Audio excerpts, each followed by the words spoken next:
Rasputin in St. Petersburg.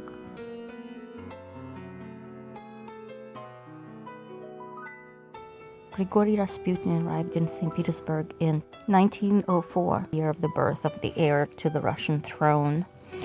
11 Karavanная Street was the building where his first apartment was located. And of course, this building is still standing. The apartment is still used as an apartment.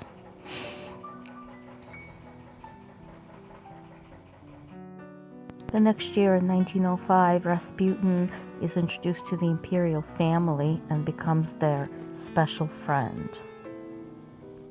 His second apartment was in a building on 12 Kirchner Street, and of course that building still stands as well.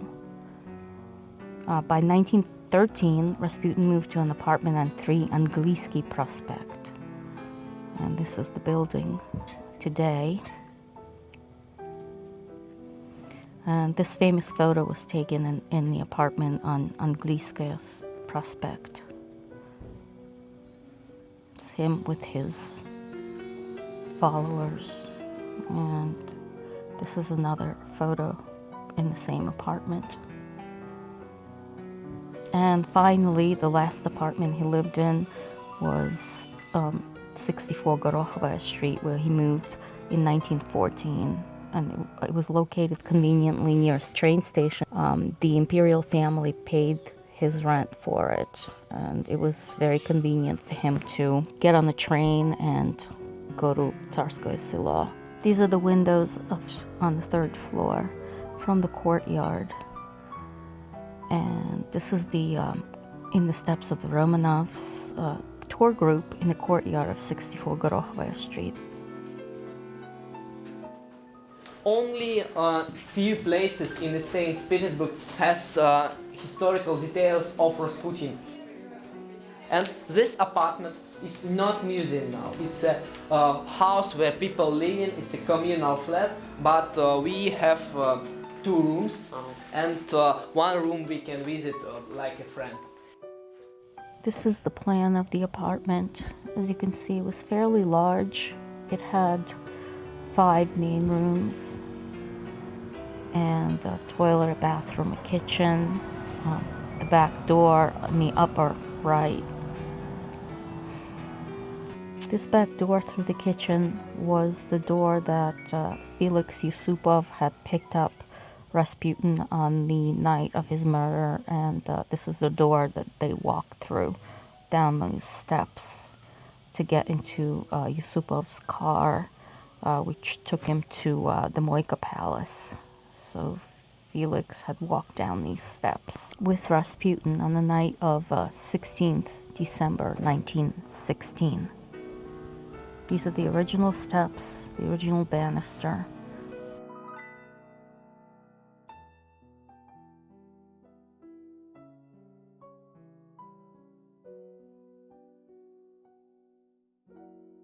And now, just a minute, we are going to apartment. Just a minute. I mean, it was in Come in, much please. better condition than it is now, but I will tell you who is Grigory Rasputin at this room, and we will visit another rooms at this apartment. Come in, please. At first, we should to know who is Rasputin, what his apartment is famous for. Продолжаем. Ну, соответственно, Распутин, он в первую очередь становится близок к царю в 1905 году. In 1905, when Rasputin became very close to the royal family, Тогда же обнаруживается серьезная беда сына that's when they наследника actually discovered that hemophilia of Alexei. Единственный, кто заговаривает царевича и как-то влияет на его здоровье, это Григорий And Распутин. no one could help, and the only person who actually could help with it, doesn't matter how, but it was Rasputin. He could stop him. Императрица Александра Федоровна воспринимает его как панацею и спасителя России. Of course, and Alexandra, the wife of Nicholas, she looked at he was regarded from her angle as a savior of Russia. Она считает, что если он спасает ее сына, значит он спасает всю She Россию. considered that if he could help her son, he saves her son, then he saves the whole Russia. Распутин получает невероятное влияние And Rasputin became very powerful, had a lot of influence. не только среди императорской семьи, но и среди высшего дворянства. And not only in the imperial family, but also among the aristocracy.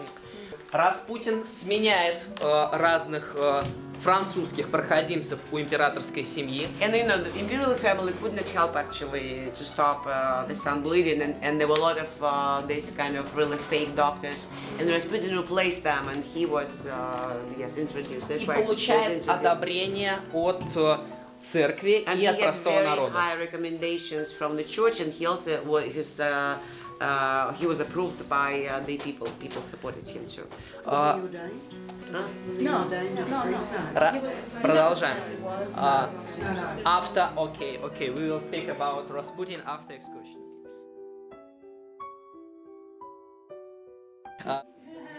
Но потом уже в 2010 году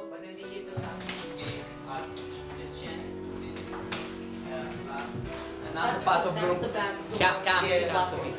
Come to me, everybody, please. Рассказывайте, потому что там будет нечего в дворце делать. Ага, да. Соответственно, эти заговорщики имели самые разные причины убийства Распутина. And all these conspirators, we'll talk about them later, otherwise we'll be bored in the palace in terms of seeing the figures. But they all had different reasons to have Rasputin murdered. Великий князь Дмитрий Павлович из дома Grand Романовых. Dmitry, У него были счеты с Распутиным за то, что тот расстроил ему брак. because he was angry with Rasputin because Rasputin influenced the fact that he could not marry. He influenced his marriage. He wanted to marry Broke the Elena. marriage, yes. He wanted to marry Депутат Государственной Думы Владимир Пуришкевич. Vladimir Purishkevich, State Duma member. Он считал, что простой крестьянский мужик не имеет права лезть в He государственные дела. considered Rasputin that like a peasant man who had no right to be involved in the state affairs.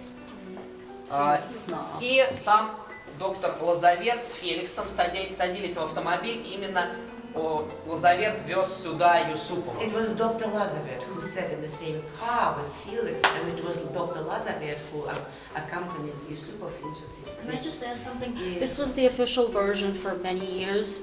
New information came out that went a little differently. There were other people involved, and it wasn't exactly as. This is the Yeah, the official. Felix book, all the version is just based on Felix book, because even the museum considered that British Secret Service was involved, etc. Right, and Felix, the way he told the story, it was sort of like he made himself a hero, Yes. but Мы сейчас не будем ударяться в крайние версии We will разные. not talk about, we will talk about this Будем book. придерживаться центральной, которую описывал Феликс These guys Юсупов. to describe only the Except it portion can't be true. which- From the memoirs of Matrona Rasputina. Our apartment consisted of 5 rooms. There was no luxury at all. Our rooms and furnishings were most simple. In our dining room stood a table with common Vienna chairs and an ottoman. The fanciest thing was the gift from a certain Volinsky, who was freed from prison on Father's request. In Father's study, a desk, which had nothing on it, an armchair and a sofa. In the reception room were only chairs. Only our children's bedroom were we able to furnish according to our taste. We had a bed, a couch, a little table, a small sofa, armchairs, a vanity, a wardrobe. The receptions always took place in the study, furnished with oak furniture, where, among other things, stood a large bureau. Nikolai Burdikov, a former imperial state counselor, remembered much later, already living in immigration in Paris. Rasputin's infamous work study, where he received the powerful elite, was only a small room with a single window looking out onto the courtyard, and as for furniture, besides a few Viennese chairs and a small kitchen-type table, there was nothing else. No lamps, no costly blotters, or fancy ink pots. Other eyewitnesses described the study as a small, dirty room furnished with a jar of ink on a cheap desk, an armchair, and a sofa covered with a shabby old cloth. Today, the legendary apartment is a typical shabby St. Petersburg communal flat. In Rasputin's former bedroom lives the artist Alexander Dumchenko, who allows occasional tours of the place, for a fee of course. Dumchenko claims that one night he saw a ghost of Father Grigori. He described it as a tall, bearded peasant in a red blouse, leather knee-high boots, with a whip in his hand, who stood just across the bedroom door. Dumchenko says that when he saw the ghost, he knew it was Rasputin right away, and he bowed to him to show his respect. In the morning when he woke up, he painted this full-length portrait of Rasputin to commemorate this.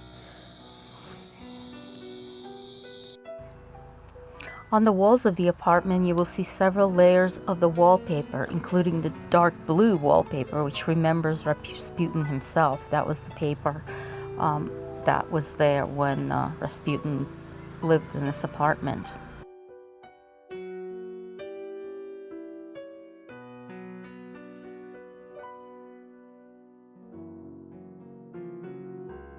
On this staircase and among these walls walked the chairman of State Duma, Mikhail Rodzianko, ministers Alexei Khvostov, Alexander Protopopov, Ivan Goremykin, and of course the imperial family friend Anna Vyrubova, as well as the husband of the Tsar's only niece, Prince Felix Yusupov, who infamously became one of the murderers of Grigory Rasputin, plus hundreds of lesser-known contemporaries who crowded the reception room daily, 365 days a year.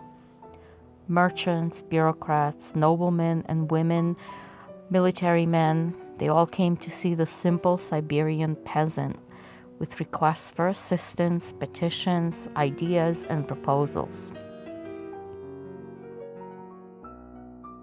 Individual human fates may have been changed in this very location, yet Rasputin's influence on politics and on the Tsar through the Empress was highly exaggerated. The supposed influence was even more amplified through the last century, reaching mythical proportions.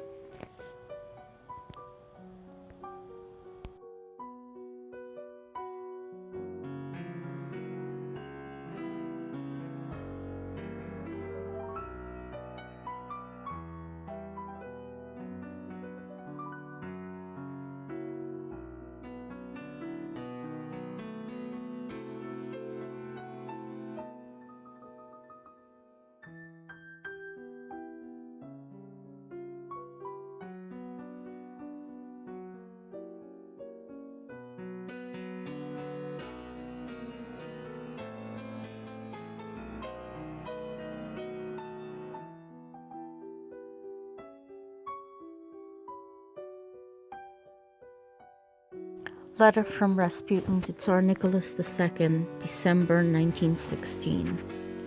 I feel that I should leave life before the 1st of January. I wish to make known to the Russian people, to Papa, to the Russian mother, and to the children, to the land of Russia, what they must understand. If I am killed by common assassins, and especially by my brothers, the Russian peasants, you, Tsar of Russia, have nothing to fear. Remain on your throne and govern, and you, Russian Tsar, will have nothing to fear for your children. They will reign for hundreds of years in Russia. But if I am murdered by boyars, nobles, and if they shed my blood, their hands will remain soiled with my blood for 25 years. They will not wash their hands from my blood. They will leave Russia. Brothers will kill brothers, and they will kill each other and hate each other. And for 25 years there will be no nobles in the country. Tsar of the land of Russia, if you hear the sound of the bell, which will tell you that Grigory has been killed, you must know this. If it was your relations who have wrought my death, then no one of your family, that is to say, none of your children or relations, will remain alive for more than 2 years. They will be killed by the Russian people. I shall be killed. I am no longer among the living. Pray, pray, be strong. think of your blessed family. Grigori.